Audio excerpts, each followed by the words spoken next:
Assalamualaikum warahmatullahi maaf. Assalamualaikum warahmatullahi wabarakatuh. Nashkurullaha syukran katsira biqiraatil hamdalah ala hidayatihi wa taufiqihi alladzi nahnu na'isu biha. Bapak Ibu saudara-saudara sekalian, saya sekarang ini sedang menuju ke kampus. Kampusnya adalah kampus ADI, Akademi Dakwah Indonesia di Jalan Bupati. Baiklah Bapak Ibu saudara sekalian, pada hari ini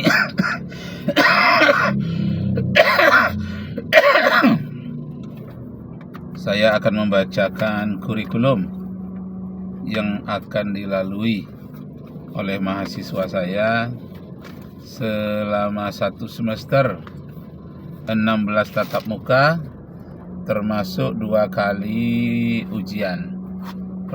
Pertama UTS, ujian tengah semester. Yang kedua UAS, ujian akhir semester. 16 tatap muka. Maaf sekali lagi. Yang saya pegang adalah berkaitan dengan akidah. 1. Tuhan itu adakah atau tidak menurut sains dan akal pikiran. Nah, di sini mulainya itu. Tuhan itu ada apa tidak? Karena kita berhadapan dengan orang ateis, itulah pertanyaan orang ateis dan agnostik yang akan dijawab. Dijawab selama perkuliahan. Maksudnya agar mahasiswa ini nanti setelah tamat bertemu dia dengan pertanyaan ateis seperti itu, Tuhan itu ada atau tidak, mereka bisa berdialog, bisa bertukar pikiran. Kalau perlu bisa berdakwah kepada mereka kaum ateis agar menjadi teis, artinya bertuhan. Dari tidak bertuhan menjadi bertuhan. Yang kedua, mengenal apa itu sebenarnya agnostik, apa itu sebenarnya ateis, apa itu pluralisme, dan apa itu liberalisme. Itu penting sekali. Yang kedua itu, pertemuan kedua.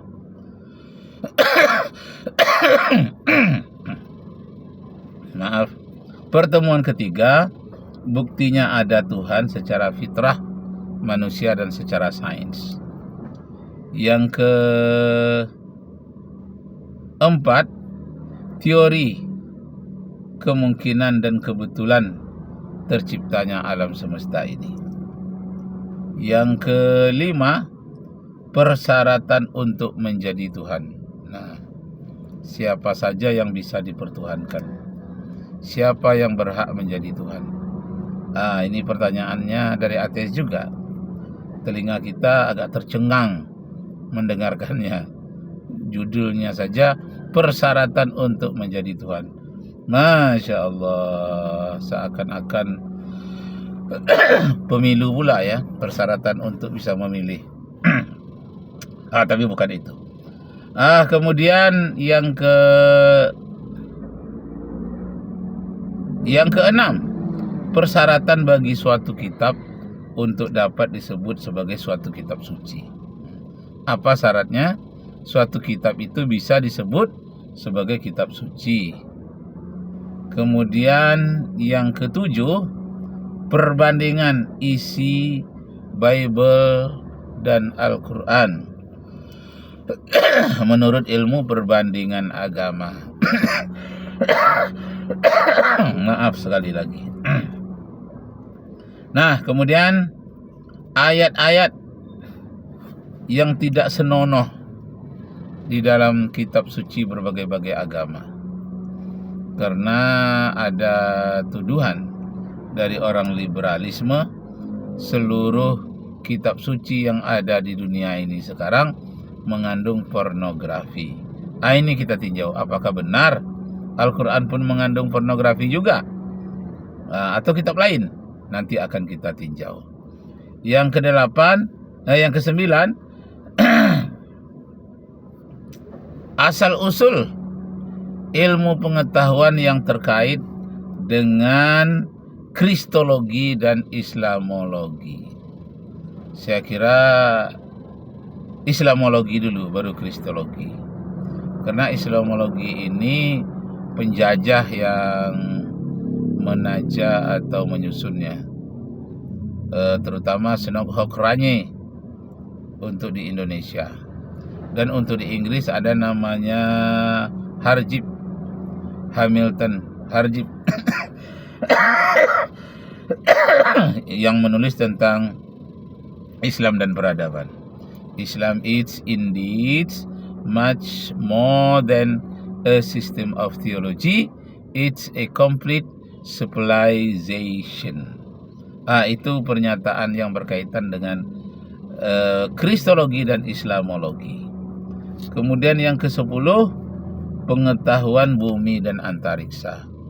Ini maksudnya ada persoalan dalam hal penciptaan bumi dan antariksa, termasuk kajiannya bumi itu datar atau bulat, atau bumi mengelilingi matahari, atau matahari yang mengelilingi bumi, seperti yang ditulis oleh Galileo Galilei pada abad yang ke-15, juga Copernicus. Oke, terus yang ke-11 manusia atau makhluk-makhluk mirip manusia sebelum manusia Adam di muka bumi ini. Ringkasannya tentang asal usul kejadian manusia dan manusia pertama yang bertempat tinggal di muka bumi ini. Itu yang ke-11. Yang ke-12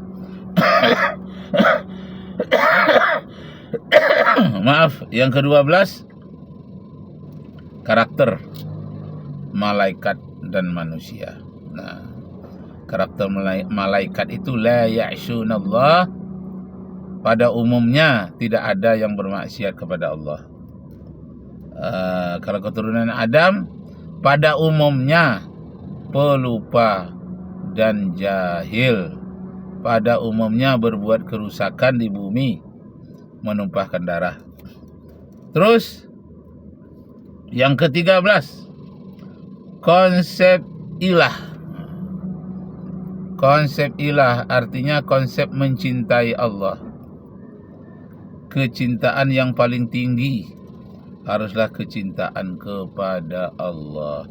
Itulah konsep ilah yang akan diterangkan bagaimana cintanya kepada Allah dan bagaimana pula bisa batal konsep ilahnya. Apa yang membatalkan syahadat? Masuklah di situ. Terus yang ke-14 penolakan terhadap usulus salasah atau akidah tauhid oleh kelompok tertentu.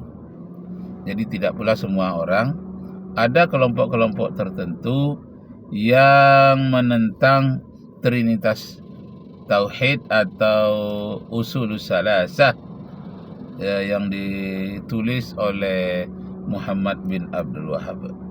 Siapa dia? Ada sedikit yang menentang ini, banyak yang tidak menentang. Ini akan kita kaji nanti pada semester ini. Dan kemudian yang ke-15 misteri perayaan Maulid Nabi. Jadi Maulid Nabi ini di negara Arab banyak melahirkan misteri-misteri, banyak hal-hal yang tidak terduga terjadi pada perayaan Maulid Nabi. Kemudian yang ke-15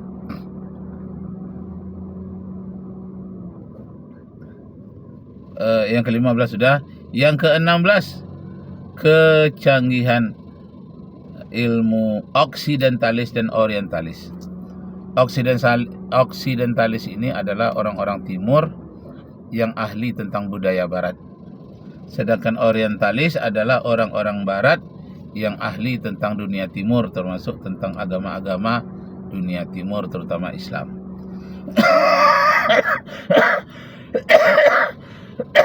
Maaf sekali lagi. Kemudian yang ke-17, isu-isu sensitif tentang ayah dan bunda Nabi di neraka atau di surga. Yang ke-18, muhasabah. Muhasabah ini adalah merenung sejenak tentang kesalahan-kesalahan yang pernah kita lakukan, lalu kita berjanji tidak akan melakukan perbuatan itu lagi. Ini namanya mengoreksi diri sendiri. Muhasabah yang ditutup dengan doa. Habislah mata pelajaran Tauhid ini, Tauhid 1 selama semester pertama. Saya M. Rakib Jamari dari Pekanbaru, Riau, Indonesia. Wabillahi taufiq wal hidayah. Wassalamualaikum warahmatullahi wabarakatuh. Baiklah Bapak Ibu saudara-saudara sekalian, hari ini Senin tanggal 9 bulan 9 tahun 2004. Ada 3 acara yang akan saya jalankan sebentar lagi. Yang pertama adalah acara menjenguk, acara akikah tetangga yang dapat anak perempuan yang ayahnya seorang ustadz, seorang imam. Dan kemudian yang kedua, pembukaan kuliah kuliah semester ganjil di Akademi Dakwah Indonesia, Jalan Bupati, Kecamatan Kampar, Kabupaten Kampar, Kecamatan Tambang, Kabupaten Kampar, Desa Kualu. Dan kemudian terakhir tengah hari yang ketiga, saya akan ke Air Tiris, Desa Pulau Jambu. Dapat undangan dari famili keluarga dari almarhum ayahanda. Banyak keluarganya di Pulau Jambu, Air Tiris. Insya Allah kalau tidak ada halangan, semuanya akan dijalani hari ini. Demikian, terima kasih. Saya ucapkan selamat bekerja, selamat bertugas. Berdoa kita kepada Allah. Rabbana atina fid dunya hasanah wa fil akhirati hasanah wa qina azabannar. Wa sallallahu ala sayyidina Muhammadin wa ala alihi wa sahbihi rasulillahi ajma'in. Walhamdulillahi rabbil alamin. Wassalamualaikum warahmatullahi wabarakatuh.